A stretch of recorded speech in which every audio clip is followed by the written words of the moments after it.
तमाम अटकलों पर विराम लगाते हुए आखिरकार आज नीतीश कुमार ने राज्यसभा सांसद के तौर पर शपथ ले ही लिया।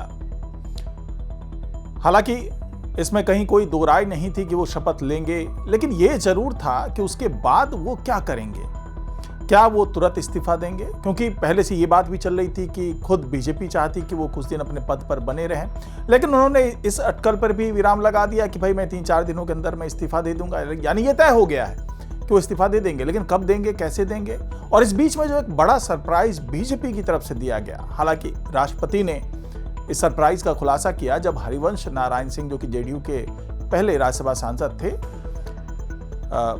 इस सत्र के पहले की बात हो रही है क्योंकि उनका 9 अप्रैल को कार्यकाल खत्म हो गया था, और उन्हीं की जगह पर नीतीश कुमार चुन करके आए हैं राज्यसभा सांसद के तौर पे। यानी राज्यसभा के लिए हरिवंश नारायण सिंह को अपनी तरफ से टिकट नहीं दिया जेडीयू ने। इसके बावजूद हरिवंश नारायण सिंह एक बार फिर से राज्यसभा के सांसद मनोनीत हो गए हैं, यानी कि राष्ट्रपति ने अपनी तरफ से उन्हें मनोनीत किया है। तो ये क्या गेम हो गया? क्या ये नीतीश कुमार की इच्छा के विरुद्ध हुआ या फिर इसके अंदर भी कोई बड़ी चाल है? और जो आज शपथ लिया है नीतीश कुमार ने, उसके दूरगामी प्रभाव क्या पड़ने वाले हैं, सब कुछ जानेंगे आज के इस रिपोर्ट में, तो इसे आखिर तक जरूर देखिएगा। नमस्कार, मैं हूं डॉक्टर सुरजीत सिंह और आप देख रहे हैं YBN बिहार झारखंड। अगर आपने अभी तक इसे सब्सक्राइब नहीं किया तो सब्सक्राइब कर लीजिए, और अगर आपको ये वीडियो अच्छा लगे तो लाइक कीजिए, शेयर कीजिए और कमेंट जरूर कीजिए। तो जी हाँ, नीतीश कुमार अब औपचारिक रूप से राज्यसभा के सांसद हो गए। चुन तो पहले ही लिए गए थे, लेकिन जो शपथ लेने की एक औपचारिकता होती है वो भी उन्होंने पूरी कर ली, और उपराष्ट्रपति या यूं कहें कि राज्यसभा के सभापति CP राधाकृष्णन ने उन्हें पद की जो है वो शपथ दिला दी। इस दौरान वहां पर तमाम दलों के नेता भी मौजूद थे। सम्राट चौधरी भी मौजूद थे, विजय चौधरी भी मौजूद थे, विजय सिन्हा भी मौजूद थे, और ललन सिंह भी मौजूद थे, अशोक चौधरी मौजूद थे। ये लोग तो थे ही, साथ ही निर्मला सीतारमन मौजूद थी, जेडी वो नड्डा साहब भी मौजूद थे। तो ये सभी लोग की मौजूदगी में आखिरकार उन्होंने शपथ ले लिया सदस्यता का। अब इसके बाद से जो पहले से कयास लगाए जा रहे थे कि कब शपथ लेंगे, कैसे शपथ लेंगे भी ये नहीं लेंगे। हालांकि MLC से जब उन्होंने इस्तीफा दे दिया उसके बाद से जो तय था कि वो शपथ लेंगे ही लेंगे, लेकिन वो क्या बने रहेंगे मुख्यमंत्री पद पे, तो उसके बारे में भी खुलासा कर दिया उन्होंने कि नहीं जी, मैं तो 3-4 दिनों के अंदर में इस्तीफा दे दूंगा। तो ये 3-4 दिनों में ही इस्तीफा क्यों देना है? पहले क्यों नहीं इस्तीफा दिया? पहले क्यों नहीं शपथ ले ली? तो इसके बारे में भी तमाम चीजें हैं, तमाम कयास भी हैं, और जो सच्चाई है वो केवल और केवल ये है कि नीतीश कुमार आज शपथ ले ली उन्होंने। मैं नीतीश कुमार, जो राज्यसभा का सदस्य निर्वाचित हुआ हूं, सत्य निष्ठा से प्रतिज्ञान करता हूं कि मैं विधि द्वारा स्थापित भारत के संविधान के प्रति सच्ची श्रद्धा और निष्ठा रखूंगा। मैं भारत की प्रभुता और अखंडता अक्षुण्ण रखूंगा तथा जिस पद को मैं ग्रहण करने वाला हूं उसके कर्तव्यों का श्रद्धापूर्वक निर्वहन करता हूं। आपका नमन सर, प्रणाम सर। ये साइन कर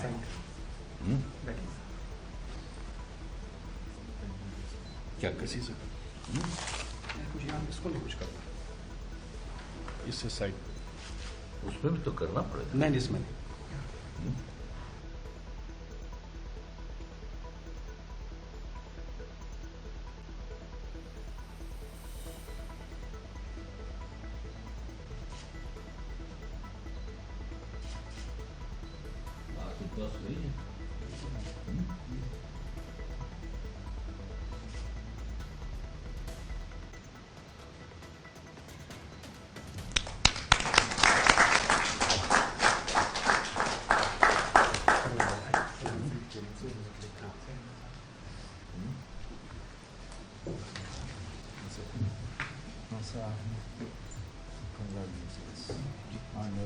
very good to be back in Rajya Sabha and in the parliament with both our again together.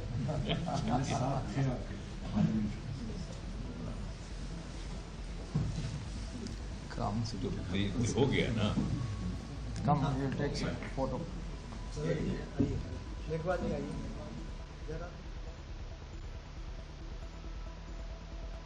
साथ ही बीजेपी संसदीय बोर्ड की बैठक भी इसी मुद्दे पर हो रही है। अब कौन अगला मुख्यमंत्री बनेगा, इस पर भी फैसला हो जाना है।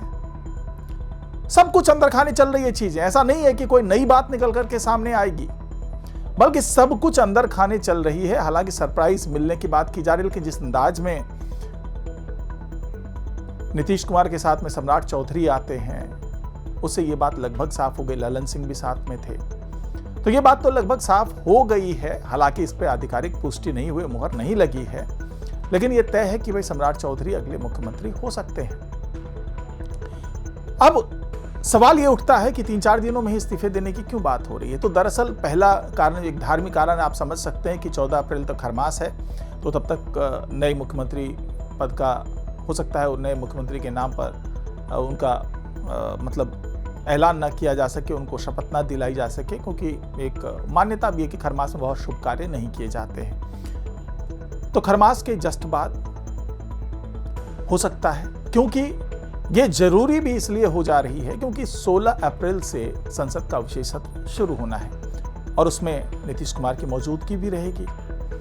तो नीतीश कुमार चाहते हैं कि संसद में जाने से पहले, विशेष सत्र में शामिल होने से पहले वो इस्तीफा दे दें और नए मुख्यमंत्री के नाम का ऐलान हो जाए। इसीलिए ये 3-4 दिनों की बात अभी चल रही है। हालांकि अब आखिरी फैसला जो है 12-13 तारीख को जो अनाउंसमेंट होगा, वहां पे जो एनडीए के विधायक दल की बैठक होगी, उसमें जो अनाउंसमेंट होगा उसके आधार पर औपचारिक घोषणा की जा सकती है। हालांकि यह भी तय माना जा रहा है कि दिल्ली में सब कुछ सेट हो चुका है, नाम पे सहमति बन चुकी है। नितिन नवीन जो है लगातार इस पे सारे समीकरण को साधने में जुटे हुए थे और आखिरकार अब उस पे औपचारिक मोहर लग चुकी है। लेकिन यह भी माना जा रहा है कि एनडीए विधायक दल की जब बैठक होगी तो वहां पर सब कुछ तय किया जाएगा। फिलहाल तो बीजेपी विधायक दल के नेता के तौर पर सम्राट चौधरी हैं और उपनेता के तौर पर विजय सिन्हा हैं। तो क्या सम्राट चौधरी को ही एनडीए विधायक दल का भी नेता बना दिया जाएगा? ये सब कुछ ऐसे सवाल है जिसका भी जवाब मिल जाना है, बहुत जल्दी मिल जाना है। लेकिन इस बीच में जो एक बड़ा सरप्राइज दिया राष्ट्रपति द्रौपदी मुर्मू जी ने कि हरिवंश नारायण सिंह को राज्यसभा के सांसद के तौर पे मनोनीत कर दिया। अब सवाल ये उठता है कि जो एक सीट हरिवंश नारायण सिंह को दिए जाने की बात चल रही थी, वो राज्यसभा के उपसभापति भी हैं और ये माना जा रहा था कि हो सकता है कि जेडीयू उनको भी टिकट देकर के तीसरी बार भेज दे। हालांकि ये प्रथा रही है जेडीयू की कि वो किसी भी नेता को 2 बार से ज्यादा राज्यसभा में भेजती नहीं है।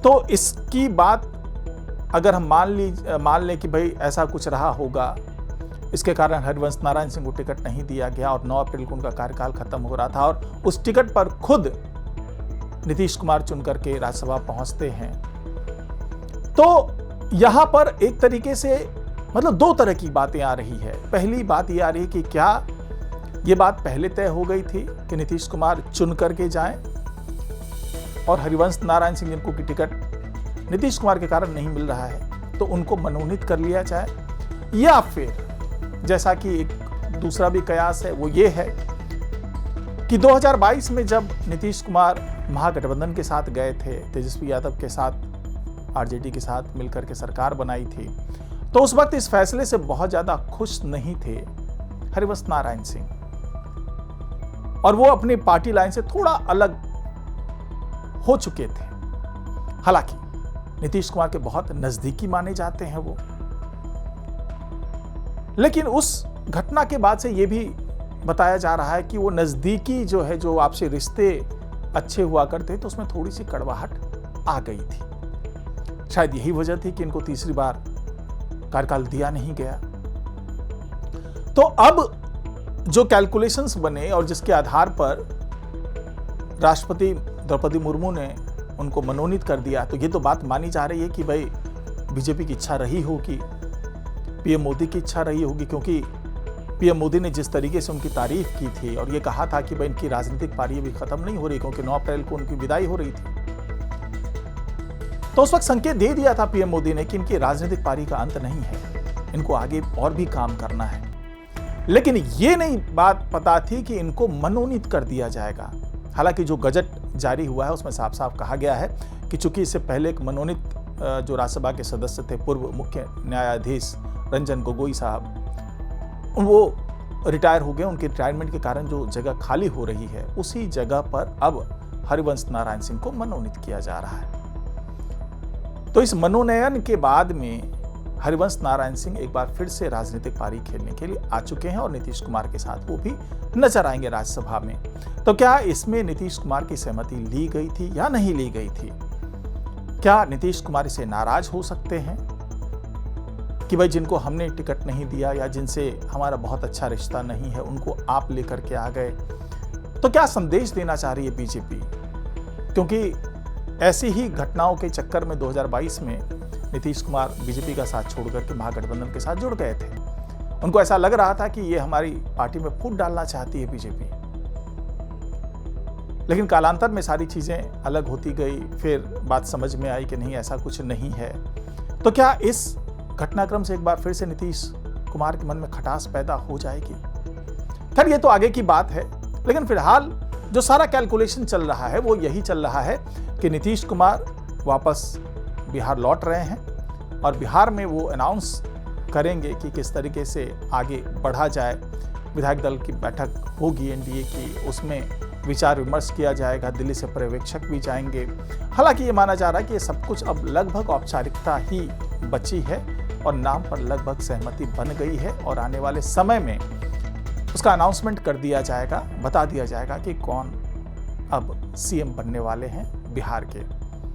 और यह भी माना जा रहा है कि इसमें नीतीश कुमार की पसंद को वरीयता दी ही जाएगी। उनकी पसंद के हिसाब से ही कोई व्यक्ति वहाँ मुख्यमंत्री बनेगा और वहाँ पर निशांत कुमार की भी भूमिका बड़ी होने वाली है। महत्वपूर्ण जिम्मेदारी निशांत कुमार को भी सौंपी जाएगी। तो कुल मिलाकर के आज जो नीतीश कुमार का जो युग रहा है बिहार में, उसका लगभग समापन हो गया है। 21 साल तक लगातार वो वहाँ पर मुख्यमंत्री पद पर बने रहे। बीच में अगर कुछ महीनों का हम छोड़ दें जीतन राम मांझी का कार्यकाल, तो ये लगातार बने रहे 2005 से लेकर के अभी तक। इनका एक छत्र कह लें कि वहाँ पे शासनकाल था, सुशासन का दौर रहा था और अब ये माना जा रहा है कि आने वाले दिनों में नीतीश कुमार के मार्गदर्शन में फिर से सुशासन का ही राज वहाँ पर नजर आएगा। तो फिलहाल आज की रिपोर्ट में इतना ही। नमस्कार।